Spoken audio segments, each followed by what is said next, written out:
Hello friends, this is Seemownay. Welcome to another Scale It Down Traveler's Notebook process.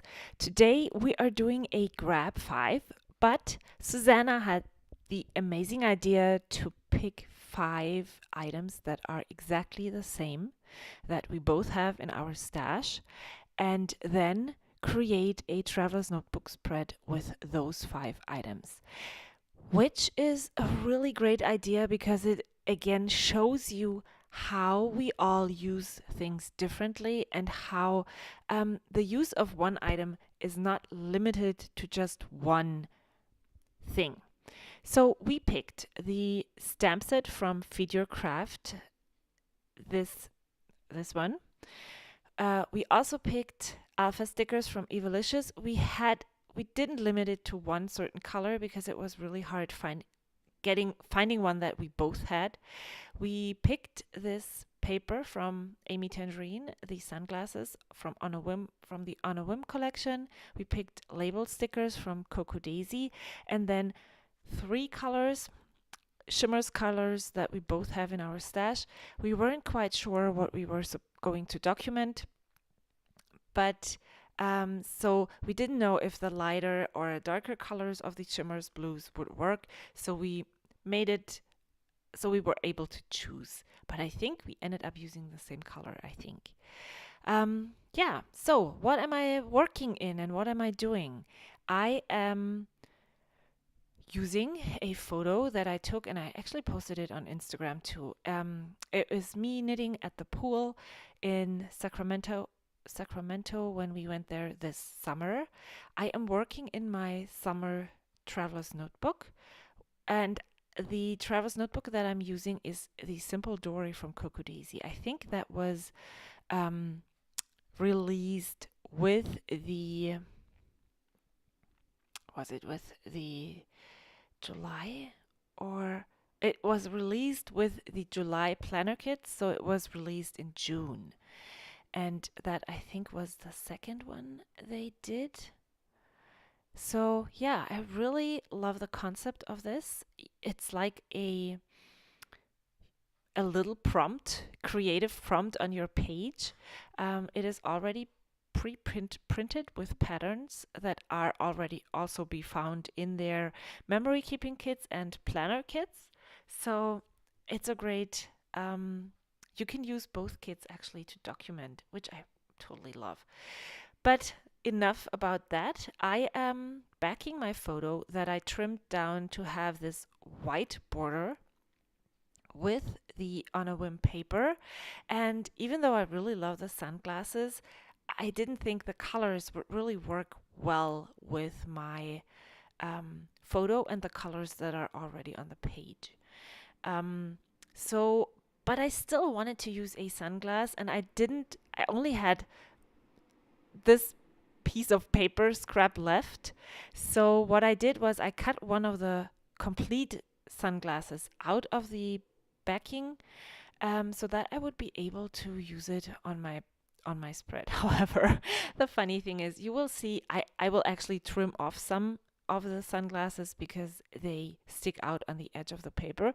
But I didn't know that before, so I'm really glad I cut it out of the backing, and you're not able to see that I cut the mat and trimmed the sunglasses. So now I'm looking on how I can incorporate the rest of the prompts that I was given.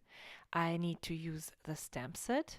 I need to use the letter stickers, and I also need to use the paint, which was kind of my idea was, before I started, I had the idea to letter my title with the paint, which would have been really great, or some kind of saying, but then I didn't really see anything else that I would want to use from the stamp set, and this hanging out stamp was just so perfect for this image, so I really wanted to use it because I don't know if I hope I will have the chance to use it ever again, but when there is such a great we are at the pool, and one of the check mark boxes is hanging out at the pool or by the pool.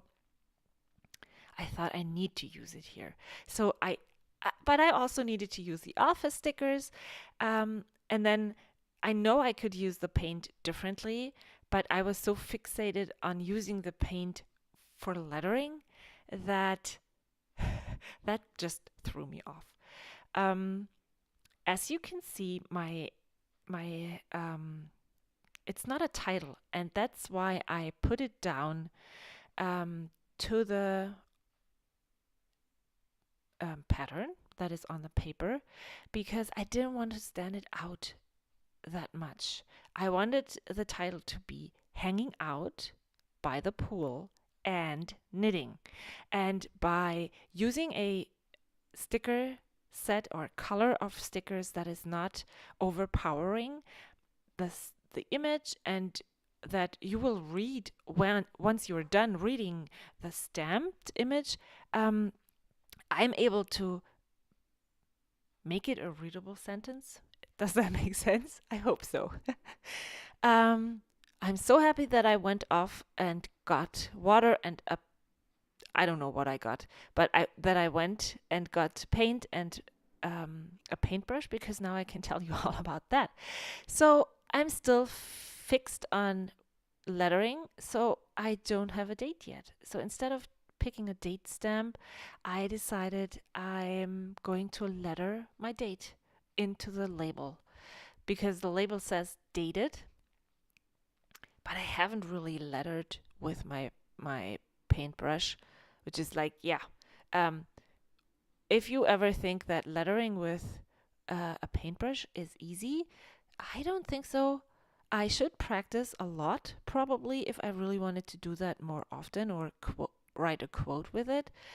But for the date, it worked. So I added July 13. I remember what I did. I went and looked up the date for the photo.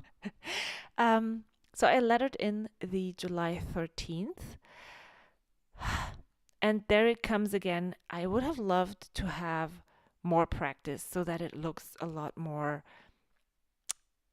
professional, the lettering, but then I'm not that ambitious. And so I could spend my creative time and my me time practicing lettering with a paintbrush, but I choose not to. And then you just saw me debating where I'm going to add the journaling, but I could have put it up top above the photo, but then again it would have stood out more, and I want this to be more readable, and so putting it right below where I want the people to start reading at the stamp was the right choice here. And yes, guess what? Did you catch me spill the paint onto my notebook? Yeah, I didn't notice either, and luckily there's only one spot there, and actually the photo really works with the color. So what I think I'm going to do is use the paint on that page, and then that's it. Here's another photo of the finished spread. Thank you so much for watching. I love that you are here. If you are a new subscriber, welcome. I love having you.